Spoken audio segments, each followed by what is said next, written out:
Ladies and gentlemen, this is your TNA Impact Wrestling Report for March 2nd, 2017. If you don't know who I am, well, ladies and gentlemen, I am the Mark of the Masters, the man on the plan. Big Ray here to stay to talk some TNA Impact Wrestling today. And man, oh man alive, so much going on in the world of Impact Wrestling. First and foremost, ladies and gentlemen, I want to thank you for joining me here at OneWrestling.com and YouTube /OneWrestling Video. I also want to thank the steady hand of OneWrestling.com. That's my cameraman, Carl, for being here every single week. Thank you so much, sir. And again, your mustache is looking fantastic. Listen, guys, there is a lot to talk about this show. And I'm not going to get into specifics regarding the departures of TNA, because the fact is that, you know, there's a lot of information going on out there, and a lot of the stuff is not confirmed. Some of the stuff is confirmed. We all know that Maria Kanellis and the Miracle Mike Bennett are gone. Drew Galloway is gone. Jade is gone, and both Bret. I was gonna say Bret Hart. Bret was never there in TNA. Broken Matt Hardy, yes. Sorry, and Brother Nero, along with Rebby Sky, along with Senor Benjamin, and along with Baby Maxwell. That one hurts the most, to be honest with you. They're all gone from TNA Impact Wrestling. Now, look, contract negotiation didn't go well. And if you want to hear basically, you know, a little more specifics, I mean, you guys can tune in, depending when you're listening to this or when you're watching this, guys. I'll be recording 3/2/2017. That's this show. And tomorrow will be the Impact Rebellion over at WrestleZone.com with me and my co-host, Ben Hameen. And we're going to be getting a little more in-depth regarding the departures of TNA, the contract negotiations, so on and so forth, all the rumors. Hopefully, we're going to be able to dispel a lot of the rumors, so on and so forth. And, you know, I'm going to give my opinion really quickly before I jump into the show about the departures. First, let's go with Jade. I got to be honest with you. I'm very disappointed with this because, you know, Jade was handed over the torch. From Gail Kim. They made a big ado about it. You know, Jade is fantastic. She's a fantastic talent. From what I understand, she's already promoting Shimmer, that she's going off to Shimmer, and she's going to be doing some work there. I would be surprised if WWE wouldn't reach out to her, because she's one of the top in-ring performers, and she looks fantastic. If you follow her on Instagram, you know, she's been building her body, cutting down, leaning out, getting stronger. Girl can go. She is absolutely fantastic. As my phone goes off for some reason, Bill Apter always seems to call me when I'm doing a report. And sorry, Bill, I love you so much, but I have to hang up on you. We'll talk later. Yes, I hung up on Bill Apter. What? I know he pays our checks, but dude, I'm doing this. This also pays our bills here. Whatever. Relax, all right? Relax. Go clean up your mustache. You got a sandwich in there. Anyway, here's the deal. Disappointed about that. So I'm going to go around this way. You know, Matt Hardy and Jeff Hardy, you know, when they departed, or when they decided to depart, you know, I'm not going to get specifics into why they departed. I mean, you guys can read all the dirt sheets, so on and so forth. I just want to give my opinion on how they're going to be missed. And my God, they're going to be missed. And we're going to get into pretty much, this is going to be the last time you see them on Impact Wrestling if they never come back. And I'm not sure they ever will, to be honest with you. But, you know, the Broken Brilliance gimmick, one of the top gimmicks in 2016, one of the top gimmicks in the last 5 to 6 years, maybe even more. I mean, this was really, really over. And, you know, am I sad that they're gone? Absolutely. But looking forward, I would love to see them on a larger platform. I'm not saying TNA is not major leagues or whatever like that. You know, it is what it is. But, I mean, think about it. And I'm going to get into this. I'm going to expound upon how I think if they do sign with WWE, how I think they should debut and where they should debut. I have my ideas. Again, guys, you'll have to tune into the podcast tomorrow, Impact Wrestling at WrestleZone.com. But right now, we're here at OneWrestling.com, so I want to give you my opinion, again, on the Hardys themselves and them actually leaving the company. You know, at first I said to myself, man, that really sucks for TNA, but does it really suck? Yeah, it sucks, but, you know, it's opportunity. It's all about opportunity. You know, the TNA has signed, they've gone on to sign a TV deal with UK. They're going on to India to do negotiations over there. You know, Jeff Jarrett's coming in, Dutch Mantel. You also have Bruce Pritchard. You know, you have a bunch of great minds that are coming in to do creative for TNA. So I think, you know, there's enough talent out there in the world, and I'm talking about the entire world, because don't forget, they're also going to be working with Noah. They're going to be working with I forgot what the Japanese organization is off the top of my head. You can leave your comments here below at OneWrestling.com, YouTube /OneWrestlingVideo. They're going to be working with all these talents from all over the world. I'm sure they'll be able to fill the in-ring. It's just going to be difficult to fill the gimmick, to get something that was that over, merchandising, so on and so forth. They're going to be sorely missed. The reason why I speak about them now is I said to myself, all right, well, you know, you have the Broken Heart, he's gone. So, hey, you know, at least you got Drew Galloway, you know, and you got guys like Maria and Mike, and I thought they would be ones to fill. Listen, Drew Galloway left the WWE as, how can I say this respectfully? Let's just say he had become almost enhancement talent by the time, you know, and it was a comedy gimmick. I think the guy was super talented, and he went off to the Indies and proved himself to be a really, really talented man, becoming the TNA World Heavyweight Champion, becoming the Grand Champion, so on and so forth. They built that title around him. We're going to talk about Drew Galloway here also on the show. And again, I'm spending the first few minutes on all the rumors and stuff. I mean, it is what it is. I think it's only fair to do that. And I just want to give you my opinions. I really want to hear from you guys. Please leave your comments here below regarding your opinions on the departure, so on and so forth. And guys, don't hit the panic button. Look, I said, oh, all right, well, the Miracle Mike Bennett can come in and fill in the main event role. And you know what? They're not there. Who is there? Well, you have people like Cody Rhodes. You have people like Moose. You have people like Ethan Carter III. Eli Drake. Dummy. Yeah, I just named you 4 people that can be in the main event picture tomorrow, and pretty much are in the main event picture. You move on. You bring in guys like the former UFC heavyweight champion Josh Barnett, and again, you know, you have a free agent, Jack Swagger, and people say Jack Swagger. You know, Jack Swagger is a legit monster, a legit beast, man. This guy is a legit NCAA Class A wrestler. You know what I mean? This guy can move in the ring. I think.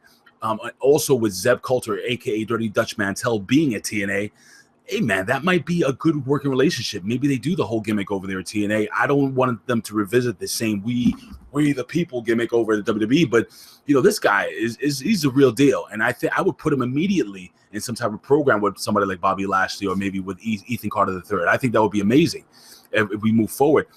Again, you know, Rumor Central, you know, apparently, you know, TNA's reached out to Rey Mysterio Jr. He is a little older, but he is a name, and he is somebody that can bring in some merchandising and help sell that product.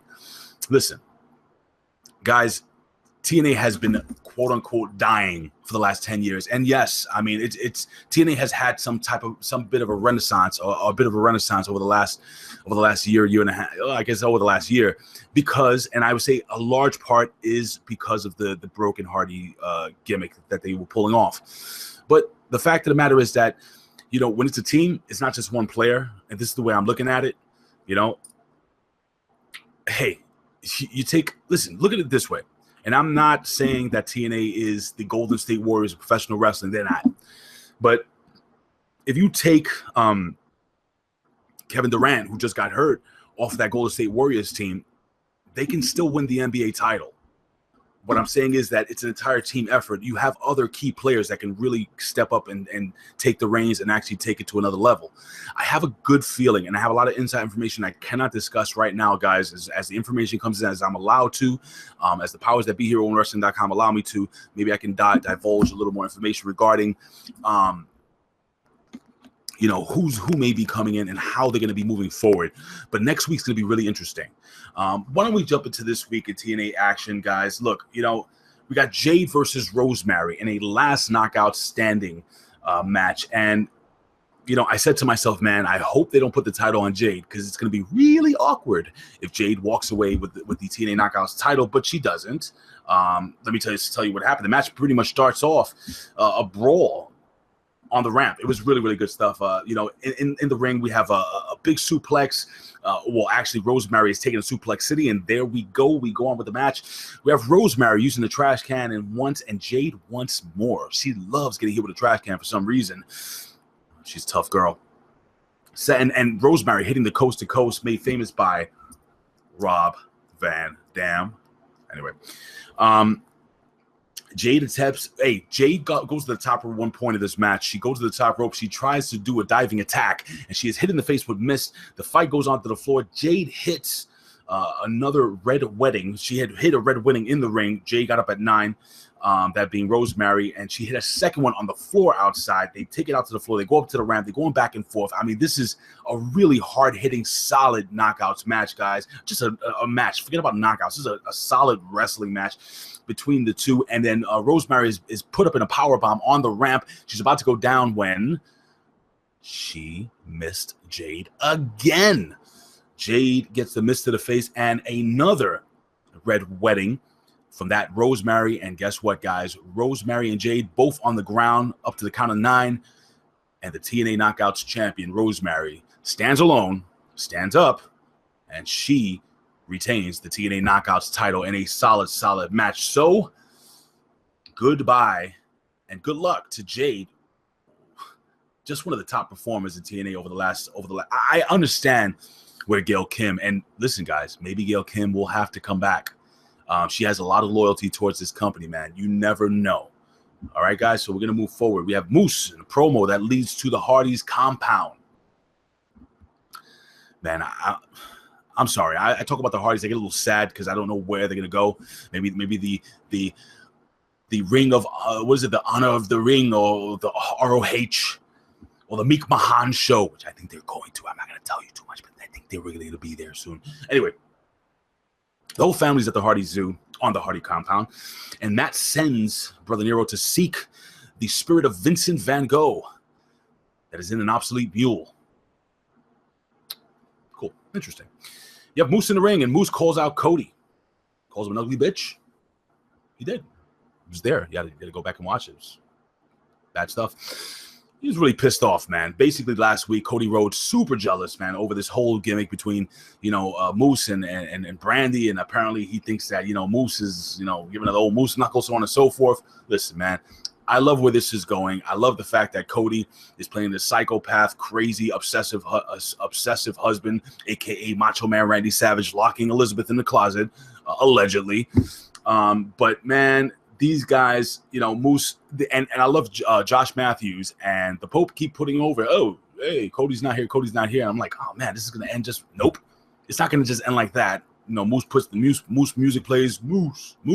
Nope. Cody comes and attacks him, and this brawl was crazy. These guys were going at it. They were going at it hard. I mean, they were beating up the security guards. Security guards tried to break it up. Moose picked up a security guard and a power bombed him over the top rope outside onto another security guard.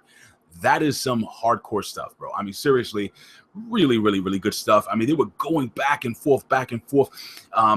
At one point, the entire locker room emptied out, and Brandy had to come out and calm her husband down, which she did for about 5 seconds before Cody, for some reason, grabbed Josh Matthews and tossed him clear across the other side of the six-sided ring. My God, Pope getting in his face. It was really, really crazy. Moose then jumps. Listen to what I'm saying. A la the Undertaker jumps over the top rope and a suicide dive and hits Cody Rhodes. Finally, things came to an end. That was absolutely crazy. Now, I'm going to bring up another guy, two other guys, really quickly, who I think can fill some pretty big voids in the missing top TNA talent. And again, I want you guys to really interact here. Leave your comments here below. Hit me up on Twitter at Big Ray Show. Hit me on Instagram at Big Ray Show. And guess what, guys? I am also on Snapchat at Big Ray Show. So give me a follow. I'll give you a follow right back, guys. I'll add you. Is that what they say on Instagram? I'm not really sure. Anyway, here's what it is. That's what I've been told. Man, you have Jesse Godderz.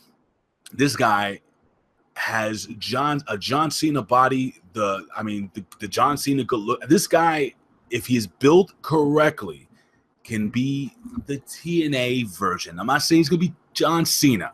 He can be a TNA version of John Cena, only way more athletic and I think a way better in-ring competitor. Believe it or not, at this point of his career, he is really, really good. The guy is really solid. Even though I'm a big John. You can't see me. I'm a big John Cena fan, guys. I love John Cena. It's more because I'm a father, and I think he's a fantastic example for my son. My son loves him to death. What 9-year-old kid does? Well, he's 8, gonna be 9. What 8-year-old kid doesn't love John Cena? It is what it is. I mean, he's the modern day Hulk Hogan. But Jesse Godderz has the talent, the look, and the ability, and also has the intelligence to. I mean, he's very well spoken. Again, he's been on television, so on and so forth. I mean, this guy has it all. And then you have Cowboy James Storm, former TNA World Heavyweight Champion. He went over to NXT, got a huge pop. Dude, rebuild this guy. Get him away from the DCC. Focus. Make James Storm a main eventer again, because I don't see this DCC gimmick moving forward too much longer. I'm telling you, this is going to be over soon. Mark my words. March 2nd, 2017. I give it 6 months, if that. Well, during this match, Josh and the Pope really put over that change is coming to TNA. It's making me think that maybe they could have recorded this a week ago or so before they knew everything was happening, and they dubbed over. I'm not 100% sure. I don't know. I'm just kind of guessing right there. But it makes me think, man, if this was if the play-by-play was added post-taping. But anyway, it was a solid match, man. A really solid match with Eddie Kingston, who gets involved a lot, especially on the outside of the ring. The match comes to a foot when we have a ring and he's trying to interfere. But nope, Jesse Godderz, always 2 steps ahead, actually gets Eddie Kingston out of the way. He's able to put James Storm in the Adonis Crab, but James Storm is tapping. Tap, tap, tap. Well, while he's tapping, the referee is totally distracted. Excuse me, I can't speak this afternoon or this evening. By Cowboy James Storm. I mean, by I'm all mixed up here. There's like 3 guys. Totally distracted. Jesus Christmas. Totally distracted by Eddie Kingston. And while this is going on, guess what? Yes, we have Bram, who comes in with his mask on, hits Jesse Godderz with a steel chair, knocking him flat out. Well, not flat out, because after James Storm hits the last call super kick, then he was knocked flat out for the 1, 2, 3. So James Storm, even though Jesse Godderz did a great job of being 2 steps ahead, this is going to be a solid. He's going to have to get some help eventually. But we're going to see where the business goes from this point on. Now, let's jump into a match where I think this match absolutely stole the show. Andrew Everett versus Trevor Lee with Shane Helms for the TNA X Division Championship, and these guys bought it. I'm not putting it over. I'm not making it bigger than what it is. This match was freaking awesome. This is awesome. You guys like to chant that stuff? Listen to what I'm saying. Go back to poptv.com. Go back to YouTube, wherever the hell you watch TNA Impact. Watch this match. The match actually starts off really quick. Carolina Caveman outside, and Everett does a sick. Listen to what I'm saying. I can't describe it. You have to watch it. You have to watch it, guys. A sick flipping corkscrew, a diving attack over the top rope onto the floor, and then a beautiful moonsault from the top onto the floor, onto the Carolina Caveman. And apparently the next week, the new owners are going to be there because, again, they were putting that over. The fans were really, really into this match. I thought it was a really solid match. High-impact bumps, no pun intended. Maybe a little pun, like big pun. Anyway, it is what it is. The fans were really into this match. Andrew Everett hits that devastating spiked Hurricane Rana, but the referee gets pulled and distracted again by Hurricane Helms. Everett goes for a gorgeous, gorgeous shooting star press, but he gets a stomach full of knees, as the champion is able to put the knees up and pin, grab the tight, dirty pin, and the Carolina Caveman pins Andrew Everett for the 1, 2, 3. But listen, guys, I am not giving this match its just due. You really have to go and check it out. And this has to be a selling point for TNA to succeed. I'm telling you guys, the X Division is where it is. I'm telling you, you're going to have all these guys from Japan, all these guys from England, India, come over, guys. I'm telling you, it's going to be some real exciting wrestling if they do it the right way. Brother Nero is looking for the spirit of Vincent Van Gogh. Brother Nero with a very powerful premonition, because Brother Nero actually has Matt's powers now. And the entire family, and this was kind of, I don't know, was it me? I felt a little sad watching the entire family on screen, and it was kind of a swan song type gimmick, even though this wasn't supposed to be the last time we see them, but it's just the way things work out. and they all grab on to Vanguard one, who I want to miss too. He was alcoholic, but totally awesome guy, or inanimate object, I guess. And they end up in a flea market somewhere. Yeah, so they go on looking for the tag team champions of the territory, which is called MCW Pro Wrestling. They find the promoter backstage, but the number one contenders apparently won a 64-team tournament to get a shot at the national tag team title. 64-team tournament. Really? Did that really happen? How long did that take? How long were you guys wrestling? For how many days over a course of 1 year for this to, I mean, really, just for a shot at the, really?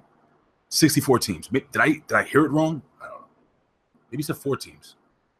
Maybe 60. I don't know. While this is going on, Senior Benjamin is backstage trying to get autographs from the number one contenders. But what does he do? He does what he does best. He tases the number one contenders, and then we have some jabroni come out saying, "Oh, look, the number one contenders are hurt." Well, guess who steps in? Yes. Oh, I'm sorry. Yes. Broken Matt and Brother Nero.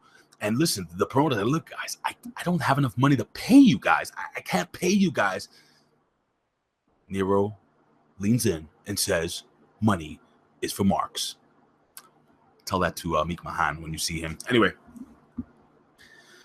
terrible but yet delightful. That's what Matt Hardy said. Anyway, so we have the Broken Hardys versus, oh man, Entourage. I think that's what they're called. It's like Echo, but Entourage, mix them together. That's what I think it is. For the MCW National Tag Team titles backstage, the number one contenders. Now, the match is going well, but backstage, the brawl ends up where the number one contenders come out. Matt is in the ring with the tag team champions. Number one contenders who got tased come out. They drag Brother Nero backstage, and well, not backstage, but back into the flea market, and they're just fighting with trash cans and ladders and lions and tigers and bears and oh my, and just crazy stuff, man. It was just nuts back there. And Matt is left in the ring by himself. I mean, it was absolutely crazy. But guess what? Senor Benjamin comes to the rescue, and guess what he bought? Bought some fireworks, and they chase the number one contenders away, shooting fireworks at the number one contenders. Brother Nero is back and helps clean house. A twist of fate, a swanton bomb. 1, 2, 3. Ladies and gentlemen, they're gone. I mean, literally, they teleported out of that place into into another organization somewhere down the line. Again, guys, this is going to be the last time you see the Hardys on Impact Wrestling. And even Matt, he tweeted something out. I'm going to paraphrase. This is going to be the last time you see us on Impact. Cherish this, this quest for the gold. But I do believe, and again, if you guys want to hear my full opinions on where I think they are going to debut, how they're going to debut, and it's a little more than opinion. I'm just going to let you know that. And my ideas on booking them in the future, check out the Impact Rebellion tomorrow at WrestleZone, or depending when you're watching it. Right now, it could be Friday right now. I mean, time. There's no time and space. I teleport too. I have Vanguard 1 hanging out with me here. You don't believe me? Anyway, it's the same time machine. Just so you know, I used that I got, for my brother Bill Schuyler. He used to use when he used to do the back in the day segments. I love that, man. Miss you, brother. Anyway, man. So Drew Galloway is backstage, and again, Drew Galloway, the Impact Grand Champion, and he's gone. So I said to myself, is he going to drop the title here? But he approaches Moose backstage. Maybe he already had the idea that he was going to drop the title. Maybe they had already discussed it. They just didn't make it public.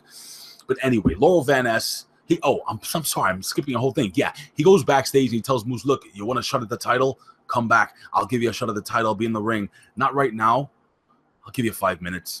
Anyway, Laurel Van Ness is backstage and she looks like crap. Yeah, she is just crying she's still wearing the wedding dress from last week. And she's just drinking bottles and bottles of liquor. I mean, she is done. And she hates Braxton and Allie. I would too. But I love to see that whole love connection thing.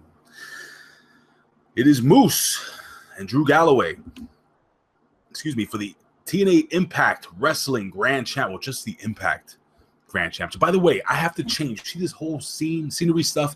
By the way, my intro, got to change that. What else I got to do? I got to change the whole Impact logo. I might change the Twitter handle down here. I don't know. I'm just going to It's going to be a whole new gimmick next week, so look out for it. Round one, we have, it's all Drew. Starts off with a big bro kick to the face of Moose, and he was on full attack mode, and he won that round 29-28. I don't know why the hell one of those judges gave the round to Moose. Moose did not win that round in any sort of fashion, but again, the whole judge's gimmick. Round two, Moose is a house of fire, and he starts the round with a bro kick. And man, a lot of high impact spots. Moose is so damn athletic. The things that this man does, I mean, a huge Death Valley driver onto the ring apron from Drew onto Moose. Somehow Moose is able to recover from that and hits Drew Galloway with a huge power bomb on the ring apron. They end up on the floor. Moose wins this 29-28. I think Moose won that round. Round three starts off with both men giving each other the big boot or the bro kick to the face at the exact same time. Huge turnbuckle powerbomb spot by Moose, which led into the game changer and a Claymore kick, a game changer, and then a Claymore kick, and then a tombstone from Drew. I mean, they were going back and forth, exchanging finishers. Believe it or not, watching this, I kind of thought that Drew Galloway actually won this round. Drew actually hits another Claymore kick, and Moose hits another game changer. So it's like three. I lost count. But anyway, it goes to the referees. It goes to the nondescript judges, who we don't know who these people are, and they may not be back next week. I mean, this grand championship may be abolished. I don't know. I don't really know what's going to happen. Do you think they should get rid of it? I would like to know. Leave your comments below. Hit me on Twitter, Instagram, or Snapchat at Big Ray Show. Yeah, man. I mean, the round starts off. Look. I think that it was good business if Drew knew that he was gonna leave the company to drop this title. I think he did it the right way. I have a good idea that Drew Galloway knew that he was going to drop this title, and Moose actually wins by split decision. Moose is the new grand champion, moving on to next week, where again there will be huge, big, glorious, wonderful changes. I guess, I hope, for TNA Impact Wrestling. It's gonna be tough, guys, but hey, it is what it is, man. Drew Galloway really sells the fact that he lost his title. He thinks he should have won. Even Josh Matthews is like, no way. And apparently now let me just get this straight. Josh Matthews is the heel announcer and Pope is the good guy. I think it should be the other way around. But Josh Matthews is the greatest announcer of all time. Yeah. All right. Heavy breathing and very tired and very disgusting, spit-filled, green-misted-faced Rosemary cuts a promo saying goodbye to Jade. She's gone. We go on to the main event of the evening. We have Josh Barnett, former UFC heavyweight champion, the youngest ever UFC World Heavyweight Champion, versus Bobby Lashley for the TNA World Heavyweight Championship. And this match felt old school in a really, really good way. Again, Josh Barnett, I don't know, some jabroni told me that on Twitter or something, on Facebook, that I had said that Josh Barnett was green. I didn't say he was green. I said that there was a spot that he looked green last week when he almost killed Bad Bones, with a freaking power bomb. You know what I'm saying? But I mean, the guy's been trained by Antonio Inoki, so on and so forth. He's trained all over the world, catches can style wrestling. I mean, this guy's legit, former UFC champion, MMA fighter. I mean, this guy is legit badass. Again, not a body guy. Not many of us are, but this guy is the real deal. And this match looked great. I mean, I loved it. I like this type of stuff. This is stuff I grew up watching, guys. Again, I'm going to be 41 and, oh, shucks, I'll be 41 March 15th. So, yes, this handsome young man is 41 years old. Can you believe it? I can. Anyway, nice chain wrestling. Beautiful reversals, submission attempts, MMA strike, everything in this match. At one point, Lashley went for a spear, but Barnett was able to roll through. Oh, sorry about that. Able to roll through. And then he ends up on top in full mount and does these open palm strikes to the head of Bobby Lashley and then jumps into an armbar. Lashley is able to break out of that. They go back and forth. This match was extremely enjoyable. Finish was a little weird for me. You're going to have to watch this. Bobby Lashley hits the spear for the 1, 2, 3. and he gets the win, but I think Josh Barnett's shoulder was up, maybe. I don't know. But this felt like a legit fight, like a legit shoot-style wrestling match, if that makes any sense.